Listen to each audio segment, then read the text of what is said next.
한 백부장이 있었는데 로마의 그 군인이죠. 오늘날로 하면 한 중대장급 정도 되는 군인입니다. 어, 이스라엘을 통치하고 치안을 유지하기 위해서 파견된 로마의 군인이었습니다. 그 백부장의 종이 병들어 죽게 되었습니다. 그 당시에 종은 주인의 개인 재산 정도밖에 안 되는 것이죠. 인격적으로 전혀 인정을 받지 못했습니다. 종이야 죽건 말건 병들건 말건 뭐 큰 그렇게 상관이 없는 것이죠. 만약에 종이 죽게 되면 재산을 조금 잃어버린 그 정도로만 생각이 되던 그 당시였습니다. 그런데 이 백부장의 종이 병들어 죽게 되었을 때 이 백부장은 예수님에 관한 소문을 듣고 사람을 보내어 그 종을 고쳐달라고 요청합니다. 그래서 유대인의 장로들을 보내는데 이 장로들이 이 백부장에 대해서 칭찬을 굉장히 많이 합니다. 예수께 나와서 간절히 구했다고 이야기합니다. 그리고 이 종을 고쳐주시는 것이 그에게는 합당하다고 이야기합니다. 마땅히 그렇게 해주셔야 됩니다. 다른 사람을 몰라도 이 백부장의 종만큼은 주님께서 꼭 고쳐주셔야 됩니다 하고 요청하는 것입니다.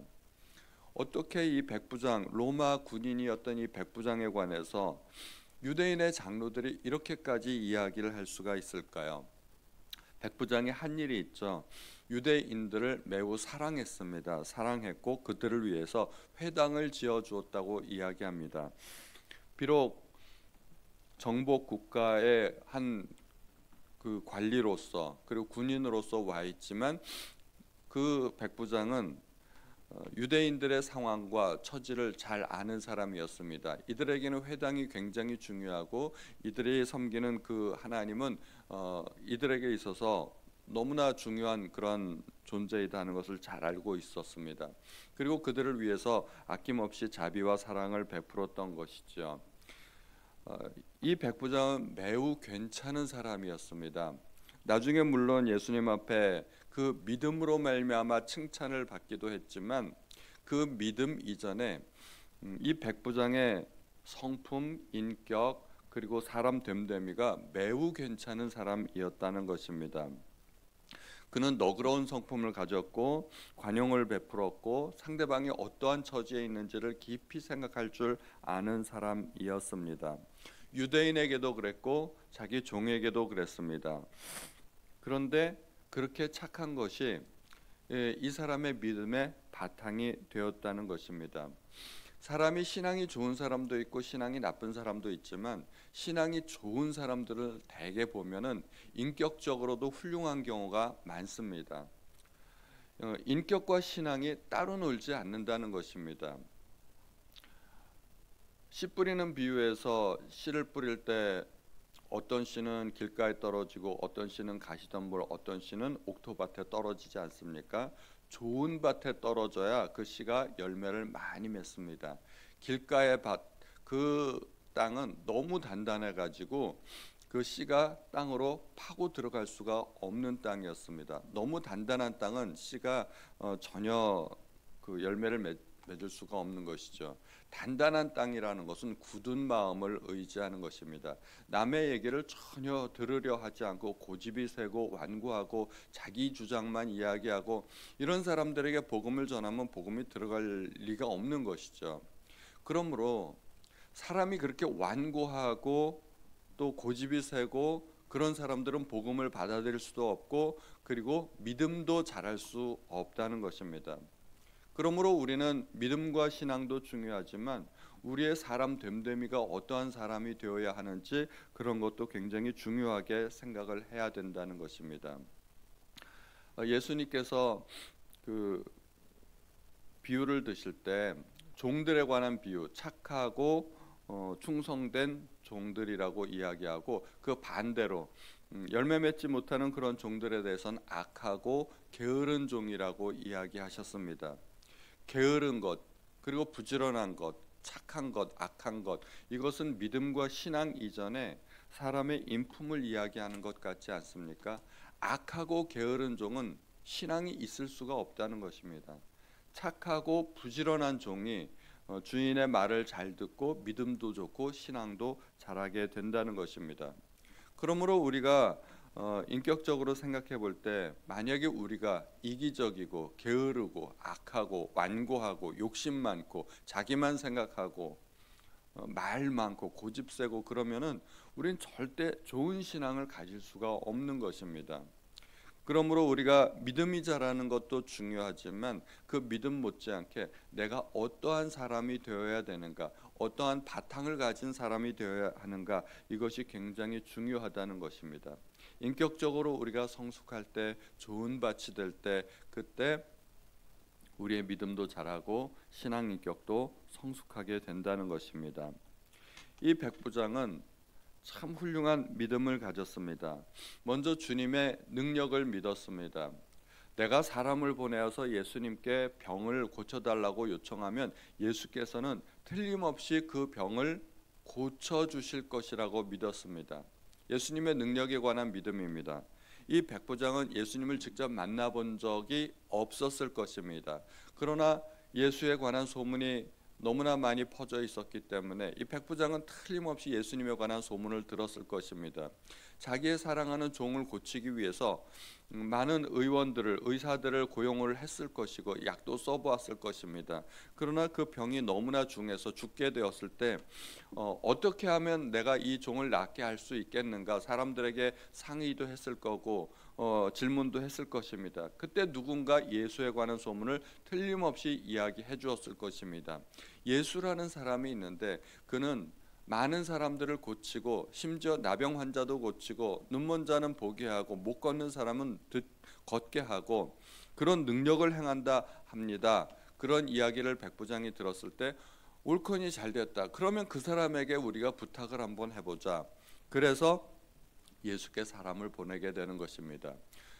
그런 소문을 듣고도 그런 일이 어떻게 있어? 그런 일은 다 거짓말이지. 이렇게 치부해 버렸더라면 절대 사람을 보내지 않았을 것입니다. 예수는 질병을 고칠 수 있는 능력을 가지신 분이라고 백부장은 틀림없이 믿었습니다.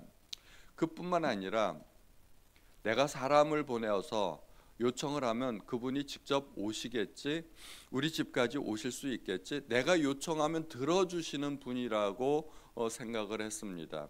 또 예수께서 중간에 오실 때 또다시 사람을 보내어서 우리 집에 오심을 나는 감당할 수 없겠습니다, 오지 마십시오 하고 요청하면 그분은 또 그것도 들어주실 분이라고 믿었습니다. 예수님의 성품에 관한 믿음입니다. 아무리 능력이 많아도 내 요청을 거절하시는 분이라면 요청을 할 수가 없는 것이죠. 그런데 예수님은 내가 요청할 때 그 요청을 틀림없이 들어주실 분으로 생각을 했다는 것입니다. 그것이 예수님의 성품에 관한 믿음이었습니다. 그런데 더 놀라운 것은, 가장 놀라운 것은 예수님을 어떠한 분으로 인정을 했는가, 예수님의 신분에 관한 믿음입니다. 백부장은 군인이었기 때문에 사고방식이 군대식입니다. 수직적이죠. 위아래가 분명한 사람입니다. 자기 위에도 사람이 있고 자기 밑에도 사람이 있고 내 밑에 사람이 있어서 자기가 필요한 일이 있을 때는 어떻게 합니까? 가라 와라. 그럼 내 밑에 있는 내 수하에 있는 사람이 가기도 하고 오기도 한다는 것입니다.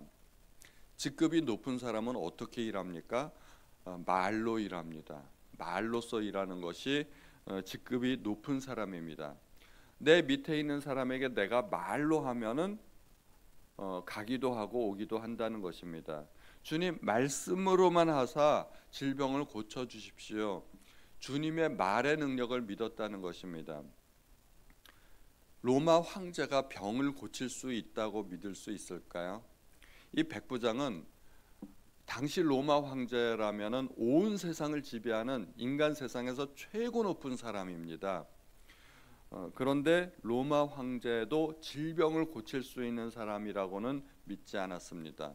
로마 황제조차도 말로써 병을 고칠 수 있는 능력이 있다고 믿지는 않았습니다. 그런데 예수는 말로써 병을 고칠 수 있는 분이라고 믿었습니다.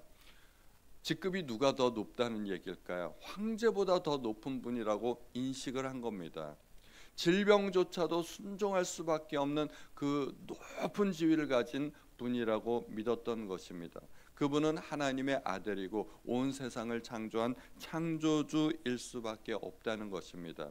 예수님이 누구신가에 관한 이 놀라운 믿음이 그의 믿음이 되었고 예수님께서 칭찬하는 믿음이 되었다는 것입니다.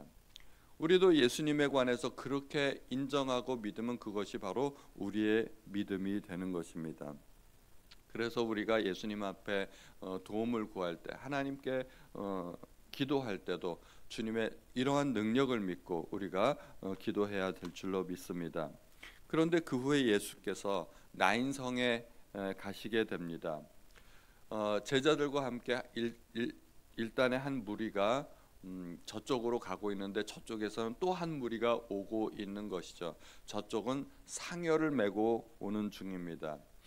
죽음의 무리이죠. 이쪽은 예수께서 만나는 곳마다 만나는 사람마다 질병이 떠나가고 또 심지어 죽은 사람이 살아나고 하는 그런 생명의 역사가 일어나는 생명의 무리입니다. 저쪽은 죽음의 무리입니다. 두 반대되는 무리가 서로 마주치게 되어 있었습니다.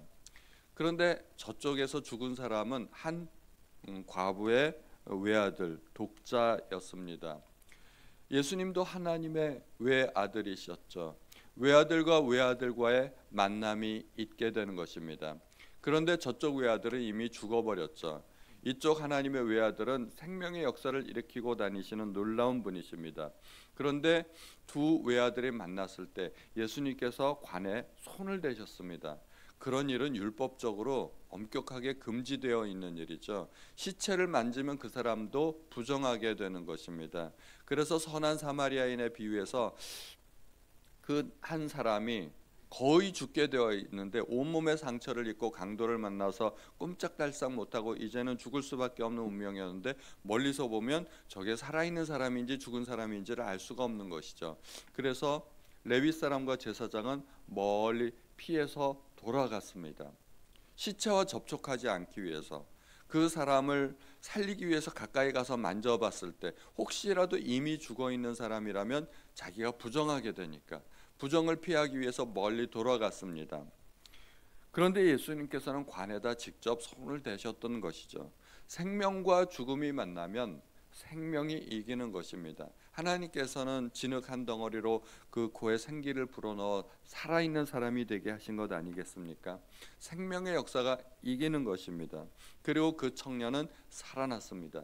그 청년은 살아나셨지만 예수님께서는 결국 십자가에 못 박혀 돌아가시게 됩니다. 생명과 죽음이 만났을 때 예수님은 자기의 생명을 주시는 것입니다. 자기의 생명의 능력으로서 그 청년을 살리셨고 예수님은 결국 십자가에 달려 돌아가시게 됩니다.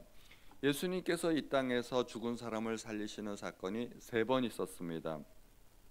이렇게 나인성의 과부의 아들을 살리시고 회당장의 딸을 살리시고 그리고 죽은 나사로를 살리시는 그런 사건이 있었습니다. 예수님께서 오신 목적이 바로 그것입니다. 죽은 사람을 살리기 위해서. 우리의 육체의 생명도 예수님께서 살리실 수 있지만 예수님께서 주시고자 하시는 것은 궁극적인 생명, 영원한 생명입니다.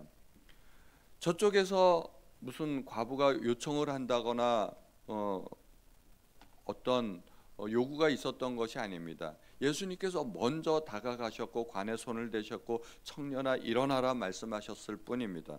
예수님께서 주도적인 사랑으로 먼저 접근하신 것입니다.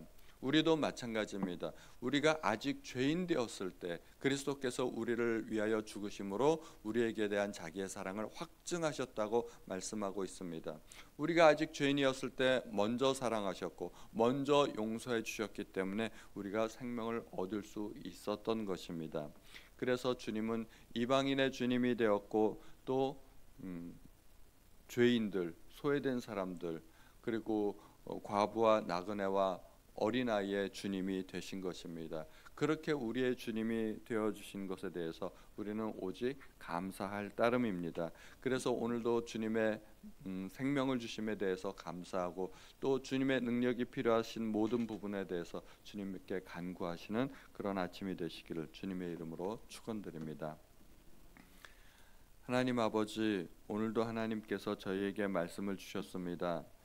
이 백부장의 놀라운 믿음을 우리도 본받을 수 있도록 도와주옵소서. 주님이 어떠한 분이신지 우리는 너무나 잘 알고 있는데 우리는 믿음을 행사하며 살지 못하는 경우가 많습니다. 하나님, 우리에게도 이 백부장과 같은 믿음을 허락하여 주시고 또 백부장과 같은 그러한 인품과 인격을 우리가 소유한 사람이 될 수 있도록 도와주옵소서. 먼저 우리에게 접근하여 주신 하나님 앞에 감사드립니다. 모든 말씀을 우리 주 예수님의 이름으로 기도하였습니다. 아멘.